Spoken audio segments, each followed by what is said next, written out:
Inclusão escolar, legislação, teoria e prática. A inclusão educacional. Quando tratamos desse tema, é importante destacarmos alguns termos, né? A inclusão, a acessibilidade e a educação. Para pensarmos a educação, vale sempre retomarmos os dispositivos legais, sejam nacionais, sejam internacionais. Eles nos dão a sustentação, né, da garantia dos direitos. E partindo desses dispositivos é que podemos organizar ações práticas, né? E especificamente quando falamos da educação, né? Práticas educativas que sejam verdadeiramente inclusivas, né? Gosto de lembrar de um documento importante que é a Declaração Universal dos Direitos Humanos. A declaração ela é um documento bastante antigo, né? Mas que traz na sua essência questões fundamentais para a inclusão, né? E para a inclusão educacional, né? Ela vai primar, né, pelo direito de garantir a dignidade humana, né? Na Declaração dos Direitos Humanos também é importante, nós vamos verificar uma prioridade, né, no desenvolvimento da consciência crítica, dessa consciência reflexiva, de um saber pensar.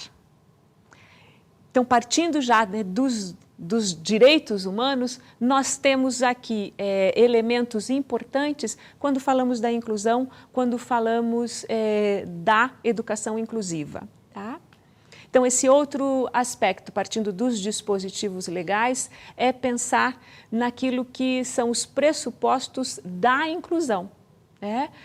Quando falamos desses pressupostos da inclusão, vamos entender, né, que houve um histórico, né, que não chegamos à inclusão como a vivemos hoje, né, desta forma, né? Houve todo um percurso de organização das relações sociais nos diferentes espaços, no atendimento ou não, né, das pessoas com necessidades especiais, das pessoas com deficiência, né? Então, há um percurso histórico também da inclusão que nos traz hoje, né, alguns pressupostos inclusivos que são importantes e que norteiam, sem dúvida, todas as ações de inclusão, sejam ações voltadas às práticas sociais, né, de convivência social, de exercício de cidadania, sejam, né, os pressupostos inclusivos na educação, né, que vão estar atrelados às práticas educativas inclusivas.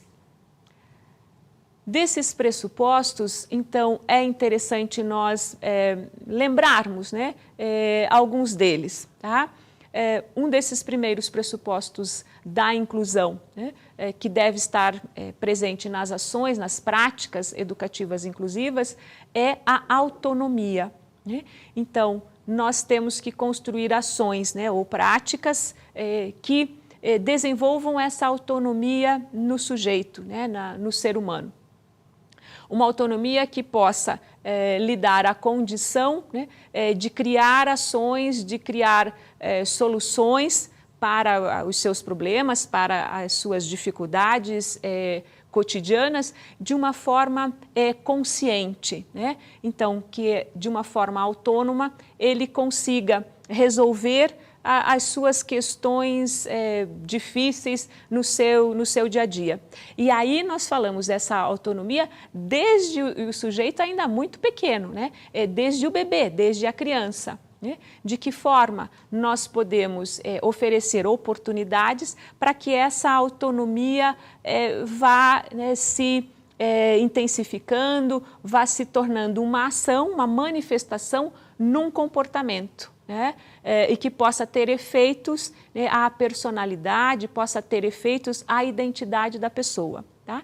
Então, esse é um pressuposto bem importante previsto na inclusão, mas que vale para todos, né? Não é exclusivamente a pessoa com deficiência, né? Desenvolver a autonomia nas pessoas é fundamental. Um outro pressuposto inclusivo, né, que tem uma emergência a partir, né, da inclusão, é a independência, né?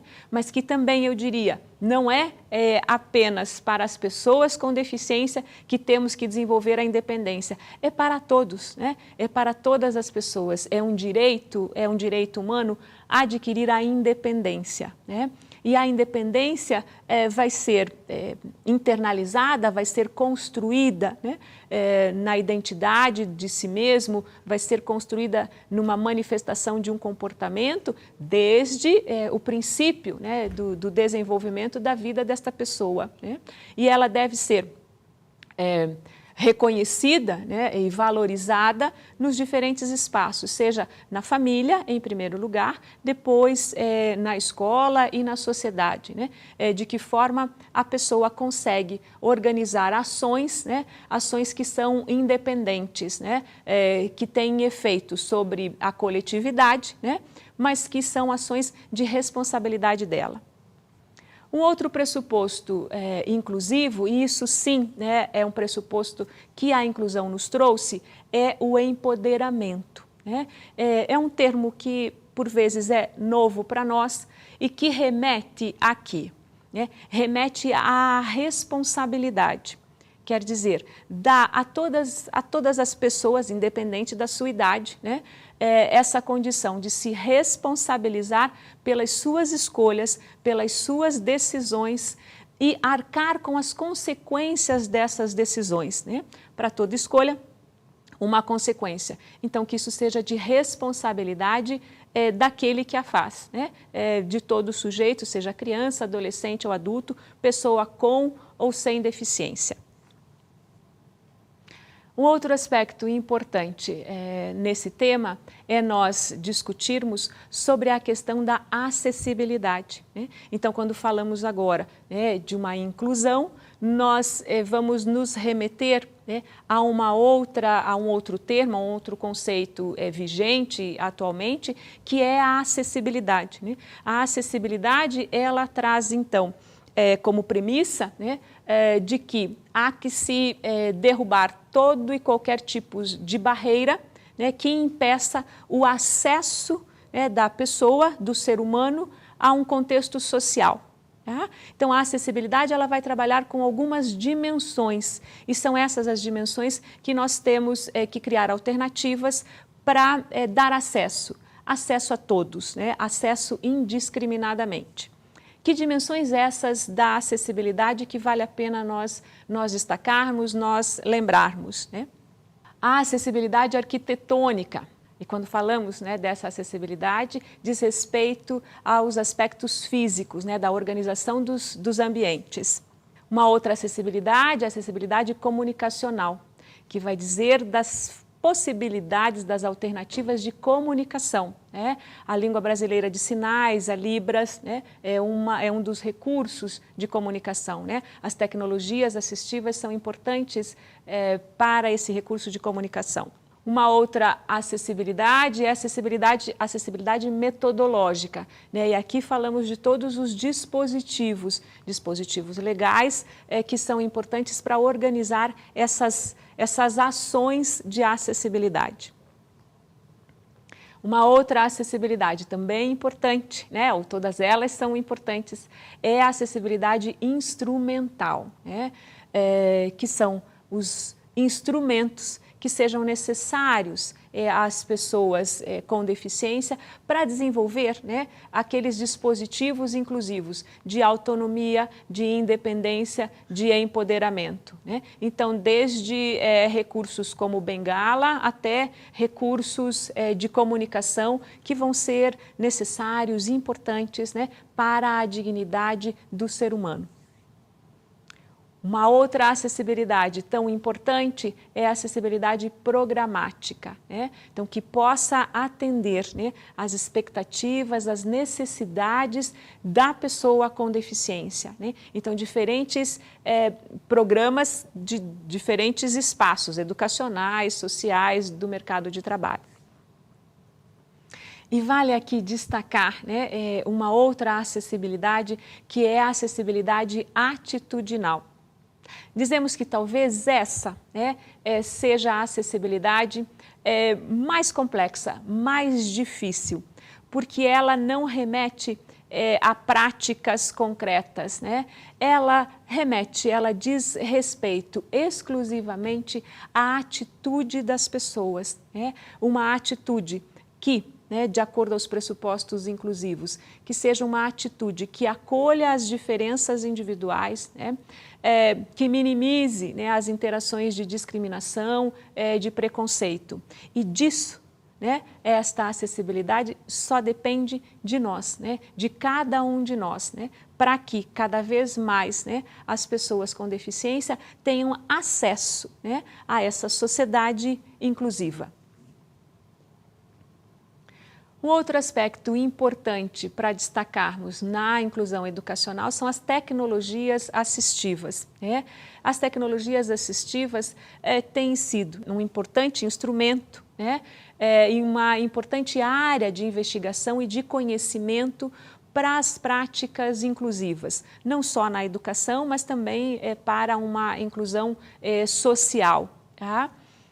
Há um importante documento quando falamos sobre as tecnologias assistivas, que é a Classificação Internacional de Funcionalidade e Incapacidade e Saúde, a CIF, que seria um dispositivo legal que organiza, então, possibilidades de ação para investigar, para avaliar e diagnosticar as pessoas que têm uma limitação e que tem uma restrição na sua participação. Tá?